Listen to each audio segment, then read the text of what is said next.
Welcome to பிரின்ஸ்லிஸ் kitchen. இன்றைக்கி நம்ம ரொம்பவே சிம்பிளான ஸ்டீம் கேக் ரெசிபி இட்லி பாத்திரத்தில் எப்படி பண்ணுறதுன்னு பார்க்கலாம். அதுக்கு முன்னாடி பிரின்ஸ்லிஸ் கிச்சனை சப்ஸ்கிரைப் பண்ணிக்கோங்க, பெல் ஐக்கனை ப்ரெஸ் பண்ணுங்கள்.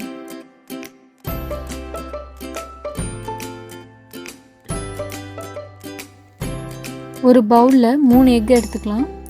எக்கோட பேட் ஸ்மெல் ரிமூவ் பண்ணுறதுக்காக 2 டீஸ்பூன் அளவுக்கு லெமன் ஜூஸ் ஆட் பண்ணி மிக்ஸ் பண்ணிக்கலாம். நம்ம எந்த டைரெக்ஷனில் மிக்ஸ் பண்ணுறோமோ அதே டைரெக்ஷனில் தான் லாஸ்ட் வரைக்கும் மிக்ஸ் பண்ணணும்.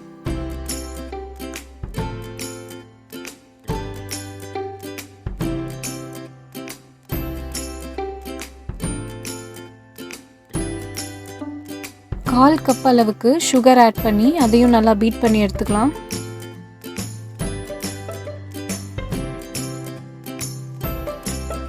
ரெண்டு டேபிள் ஸ்பூன் அளவுக்கு ரீஃபைண்ட் ஆயில் ஆட் பண்ணி அதையும் பீட் பண்ணிக்கலாம். அரை கப் அளவுக்கு மைதா, 3/4 டீஸ்பூன் அளவுக்கு பேக்கிங் பவுடரை ஜலிச்சு சேர்த்துக்கலாம். இசட் மெத்தடில் நான் பேட்டரை மிக்ஸ் பண்ணிக்கிறேன். நீங்கள் கட் அண்ட் ஃபோல்ட் மெத்தட் இல்லைன்னா இசட் மெத்தட் எப்படி வேணாலும் மிக்ஸ் பண்ணிக்கலாம். ஆனால் எந்த டைரெக்ஷனில் மிக்ஸ் பண்ணுறோமோ அதே டைரெக்ஷனில் தான் லாஸ்ட் வரைக்கும் மிக்ஸ் பண்ணணும். அப்போது தான் கேக் நல்லா ஃப்ளஃபியாக சாஃப்டாக ஈவனாக வெந்து வரும்.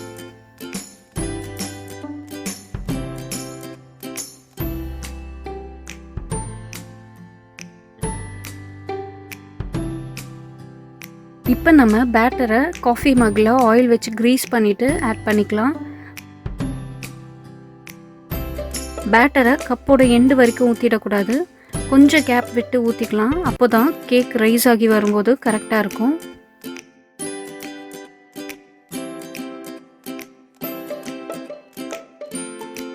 இப்போ நான் வீட்டில் இருக்க இட்லி பாத்திரத்தில் தண்ணி ஊற்றி 5 மினிட்ஸ் ஹீட் பண்ணி வச்சுருக்கேன். அதில் நம்ம பேட்டர் ஊற்றி வச்சுருக்க கப்ஸை வச்சுக்கலாம்.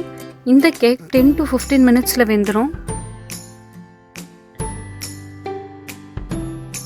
என்னோட இட்லி பாத்திரத்தில் ஸ்டீம் எஸ்கேப் ஆக ஒரு சின்ன ஹோல் இருக்குது.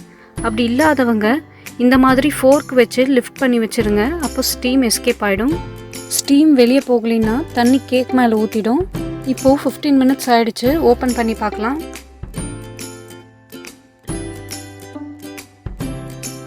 கூல் டவுனுக்காக வைக்கலாம். கப்பு சூடு ஆறுனதுக்கப்புறமா ரிமூவ் பண்ணி பார்க்கலாம்.